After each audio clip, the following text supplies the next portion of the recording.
वजीराबाद गखड़ मंडी में जालिम बाप के हाथों 13 साल बेटी कत्ल। सगे बाप ने अपनी बेटी जैनब को डंडे मार मार के मौत के घाट उतार दिया।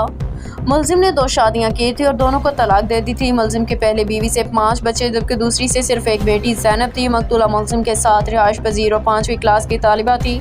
पुलिस थाना गखड़ ने कातिल बाप को आला कत्ल समेत गिरफ्तार कर लिया। कत्ल की वजूहात सामने ना आ सकी, तहकीकात जारी हैं। Police Hakim Rifat Naseem, deputy bureau chief Punjab.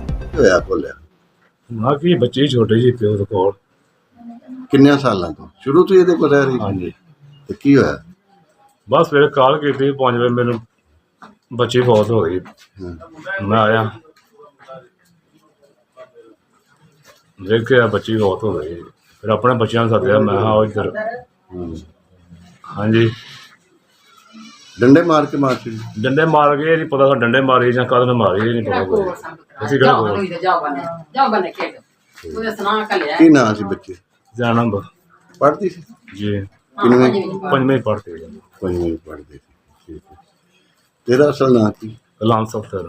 ਗੁਲਾਮ ਸਫਦਰ ਵਲਦ ਮੁਹੰਮਦ ਅਸ਼ਰਫ। ਹਾਂਜੀ, ਮੱਲਾ ਮੱਲਾ ਨੂਰਪੁਰਾ ਬਾਊ ਟਾਊਨ ਵਿੱਚ। ਬਾਬਰ ਟਾਊਨ।